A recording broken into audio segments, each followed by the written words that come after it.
आप देख रहे हैं राज समाचार हांसी।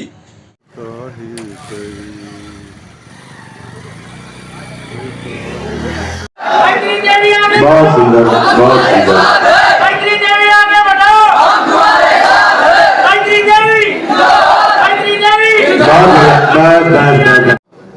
मोदांकितं चंदनम जाति चंपक बिल्व पत्र रचितं पुष्पं च धूपं तथा दीपं देवदयानिधे पशुपते कृतकल्पितं गृहीताम् सौवर्णे नवरत्न खंड रचिते पात्रे घृतं पायसं भक्ष्यं पंचविधं पयोदधियुतं रंभाफलं पानकम् शाकानामयुतं जलं रुचिकरं कर्पूरकाण्डोज्ज्वलम् तांबूलं मनसा मया विरचितं भक्त्या प्रभो स्वीकुरु, भक्त्या प्रभो स्वीकुरु, भक्त्या प्रभो स्वीकुरु।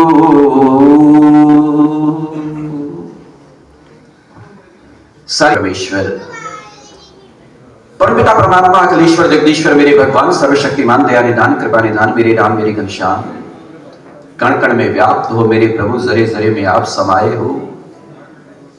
इस आकाश की ऊंचाई में, सागर की गहराई में, पृथ्वी के विस्तार में, पक्षियों के कलरव में, हवाओं में, दिशाओं में, लताओं में, सब जगह तेरा जलवा दिखाई देता है।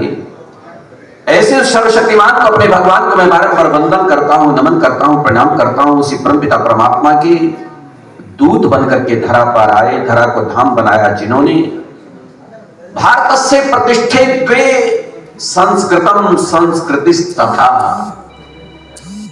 मेरे भारत की अगर प्रतिष्ठा पूरे विश्व में है, पूरी दुनिया में है, या तो देव भाषा संस्कृत की वजह से है या मेरे भारत की संस्कृति की वजह से है। ऐसे प्यारे संकल्प को लेकर के दुनिया के, भारत के कोने कोने में पहुंच करके प्रचार और प्रसार करने वाले मेरे परम गुरुदेव, मेरे श्री गुरुदेव, उनके श्री चरणों का वंदन अभिनंदन करता हूं। आज महती प्रसन्नता का विषय कि हमारे भारत देश का हरियाणा प्रदेश, और हरियाणा प्रदेश का प्यारा प्यारा सा ऐतिहासिक नगर ये हांसी, और हांसी के शगुन पैलेस में, शगुन तो शगुन ही होता है,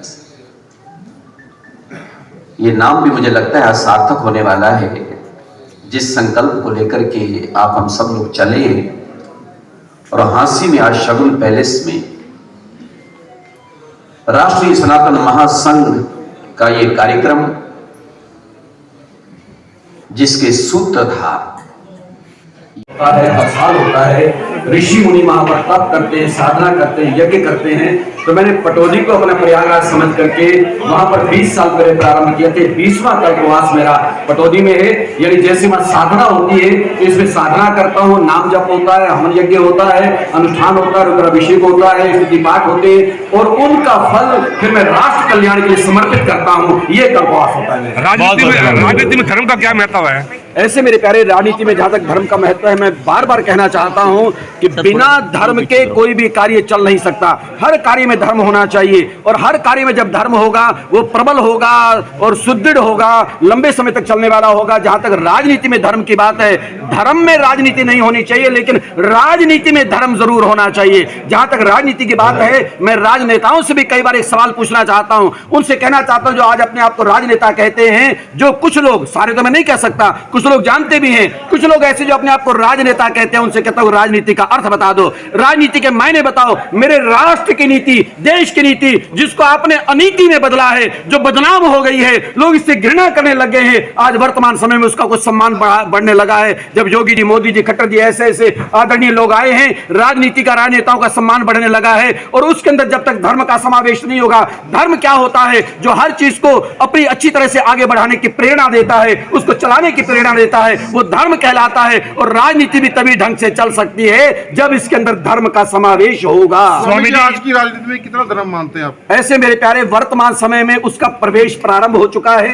पहले तो इसको धर्मनिरपेक्ष राष्ट्र कह करके जिसके मायने लोगों को आए नहीं। धर्मनिरपेक्ष का मतलब ये नहीं होता कि धर्म से रहित हो। कई लोगों ने कहा कि नहीं धर्म नहीं होना चाहिए, वो धर्मनिरपेक्ष राष्ट्र होता है, पर हम कहते हैं धर्म सापेक्ष होना चाहिए, धर्म से युक्त होना चाहिए। वर्तमान समय में बहुत बड़ा परिवर्तन हमको दिखाई दे रहा है। देश का सम्मान, मेरे बहुत प्रबुद्ध पत्रकार बंधु यहाँ पर बहुत आदरणीय मैं देख रहा हूं आपके नूरानी चेहरों को, ऐसे प्यारे प्यारे आप लोग हो। आज मेरे देश का पत्रकार समूह भी वो भी इस बात को समझ रहा है कि वर्तमान समय में ऐसी शक्तियां मेरे देश को प्राप्त हो चुकी हैं जो धर्म को साथ लेकर के राजनीति में चल रहे हैं, मेरे राष्ट्र का गौरव बढ़ा रहे हैं, सम्मान बढ़ा रहे हैं। आज दुनिया में सम्मान बढ़ रहा है, राजनेताओं का भी सम्मान बढ़ना प्रारंभ हो गया है। आज राजनेताओं को लोग सुनना चाहते हैं। नहीं तो एक समय था कि राजनेताओं से लोग घृणा करते थे, उसमें जाते नहीं थे, बल्कि कुछ लोग ले जाते थे, पैसे देकर के लोगों को ले जाना पड़ता था उनकी बातें सुनवाने के लिए। लेकिन आज हमने देखा है कि विदेशों में बल्कि टिकट लेते हैं लोग कि हम ऐसे नेताओं को सुनना चाहते हैं। वो नेता कौन है जो धर्म को साथ लेकर के चल रहे हैं? स्वामी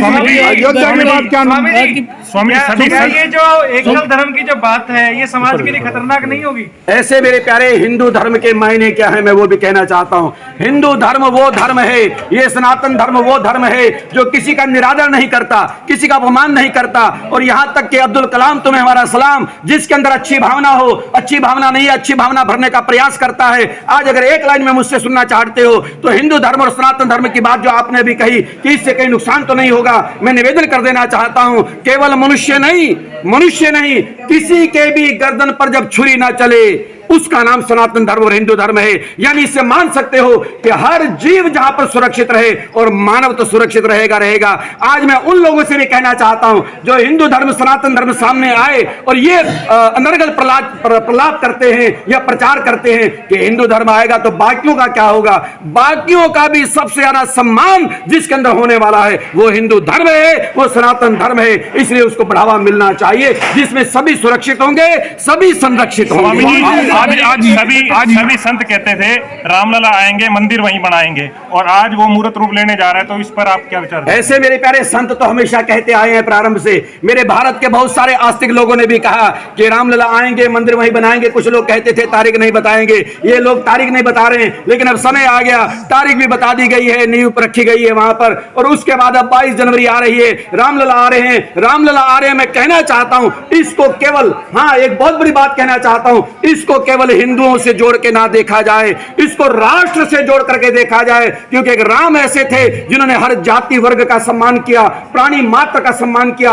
आज वो रामलला जब आएंगे, रामलला सारी मानव जाति के लिए प्रेरणा होंगे, पूरी दुनिया के लिए प्रेरणा होंगे। आज बहुत सारे लोग इस चीज का सबक लें, हिंदू हो या मुसलमान या फिर 36 बिरादरी हो, वो रामलला का करें सम्मान, क्योंकि रामलला सबको जीवन देने वाले हैं, सबको जीवन पद्धति देने वाले हैं। आज वही रामलला 22 जनवरी को स्थापित होने वाले हैं जो पूरे राष्ट्र के लिए एक राष्ट्र मंदिर बन रहा है, मानवता को प्रेरणा देने वाला बन रहा है। इसलिए सारे जनमानस को आज नतमस्तक होकर के उनको सलाम और प्रणाम करना चाहिए। हिंदू को, मुस्लिम को, सिख को, ईसाई को, सबको अपने यहाँ दिए जलाने चाहिए और खुशी मनानी चाहिए, क्योंकि सबके लिए प्रेरणा देने वाले प्रभु राम है, जिसमें किसी का भी अहित नहीं होगा, सबके जीवन की रक्षा की बात कही जाएगी। वही तो रामलला है, वही तो राम मंदिर है। इसलिए उसका कहीं भी विरोध होना नहीं चाहिए।